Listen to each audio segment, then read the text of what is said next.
Queremos saudar a igreja com a graça e a paz do Senhor Jesus. Creio e espero que todos estejam debaixo da potente mão do Senhor, nos protegendo, nos guardando, e que tenhamos não só um dia de domingo, mas uma semana na presença do Pai. Temos algo da parte do Senhor para trazer para a igreja no dia de hoje. A igreja é uma das maiores obras-primas de Deus.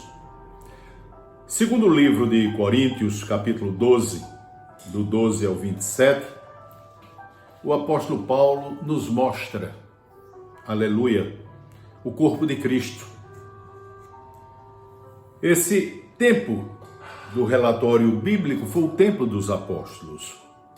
O assunto principal em questão é a unidade orgânica da igreja. Aleluia!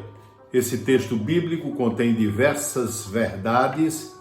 Hoje vamos destacar apenas esta. A igreja é uma das maiores obras-primas de Deus. Cada cristão genuíno é parte da obra-prima. Vós sois o corpo de Cristo. Aleluia! Por que a igreja pode ser classificada como uma das maiores obras-primas de Deus? Porque Ele mesmo, com as mãos de mestre, desenhou a igreja com os traços perfeitos e maravilhosos. Perdão. Foi o próprio Deus que fez esse desenho. Foi o próprio Deus que deu as diretrizes da igreja dele. Aleluia. Primeiro nós vamos ver a igreja cristã genuinamente uma unidade na diversidade. Aleluia. Em qualquer outro lugar, diversidade é um motivo de adversidade. Na igreja, no entanto, a diversidade em unidade é uma bênção celestial, pois, tal como um corpo físico, os membros acabam se especializando em suas funções. Ora, a gente sabe que o corpo de Cristo há uma diversidade de membros. Para uns, ele chama para mestres, professores, membros, congregados.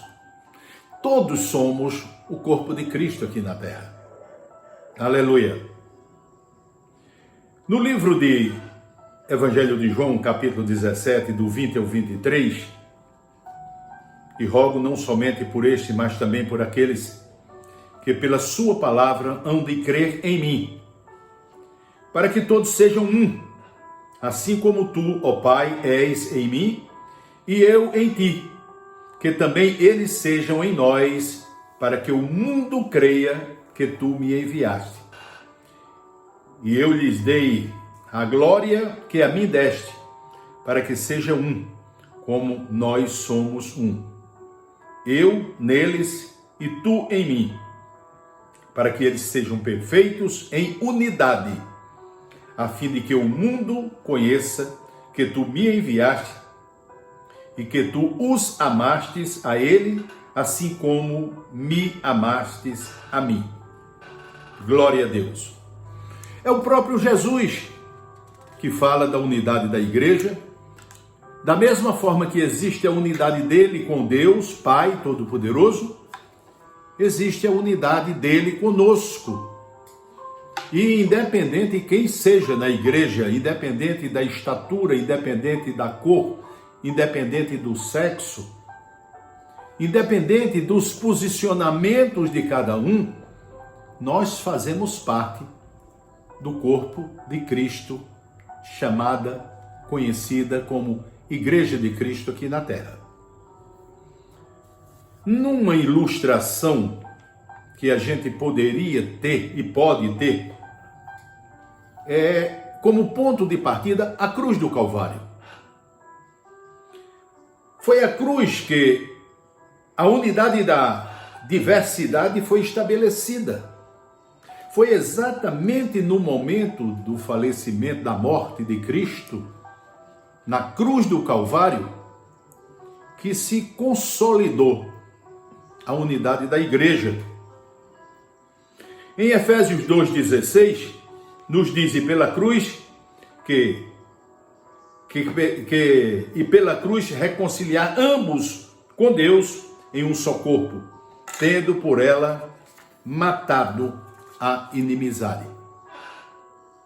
O nosso dever, tanto parecia quanto defender a diversidade na igreja. É nosso dever tanto apreciar quanto defender a diversidade da igreja.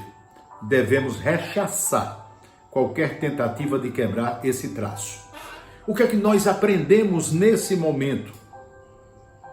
A gente não pode, a gente tem que apreciar as diferenças que há na igreja. Não tem essa história de querer que o irmão seja igual a mim. Não. O Senhor nos fez diferentes mesmo. O Senhor nos fez diferentes. Quando nós observamos na palavra do Senhor, os membros do Senhor, a gente verifica que ele faz uma analogia, ele faz uma comparação com o próprio corpo humano. Para uns, deu a função de braço, outros, a função da perna, a função dos dedos, a função da cabeça. Mas todos somos um único corpo, o corpo de Cristo aqui na terra. Eu não tenho que lutar, eu não tenho que rejeitar a posição do meu irmão porque é diferente da minha. Não! Eu tenho que ser a unidade da igreja na diversidade dos membros. É isso que o Senhor quer de cada um de nós.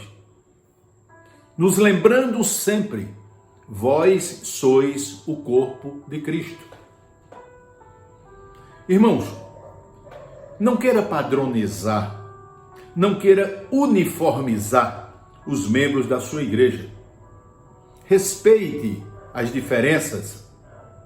Longe de ser um problema, esta diversidade é a sua riqueza. A riqueza da igreja persiste exatamente na diversidade. Foi Deus quem nos fez assim. Aceite, respeite e defenda de todo o seu coração esse maravilhoso traço da igreja. No capítulo 2, a igreja toda é batizada e bebe de um só Espírito.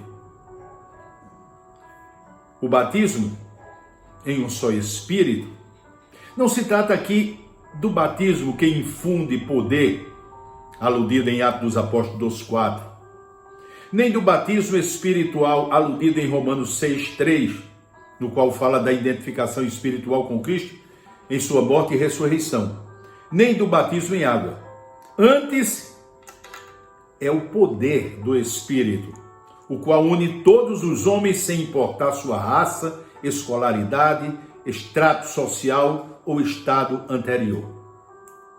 A igreja, verdadeiramente, ela é batizada e ela bebe num só Espírito. Mas é esse Espírito que o Senhor proporciona, aleluia, independente de quem seja, mas a todo aquele que aceita Jesus como Senhor e único Salvador da sua vida, é revestido do Espírito Santo de Deus. Esse poder transforma, une, fazendo deles uma só entidade espiritual, pelo mergulhar, pelo adentrar. E nesse contexto é sinônimo de saturação. Nós temos que estar preenchidos pelo Espírito Santo de Deus. Não há espaço para mais nada nas nossas vidas quando estamos preenchidos pelo Espírito Santo de Deus. Quando nós presenciamos alguns com argumentações que não vêm de acordo com a palavra do Senhor, é porque existe um vazio ainda dentro dessas pessoas. precisam ser preenchidos pelo Espírito de Deus, porque quando o Espírito preenche, eu repito, não há espaço para nenhuma carnalidade. Aleluia! Beber num só Espírito trata de estarmos cheios de algo que satisfaz a nossa sede espiritual interior. Trata de apropriação, de nutrição, trata da ceia do Senhor e, finalmente, trata da comunhão dos crentes. Como aplicar? Bebamos e deixemos seu poder nos transformar.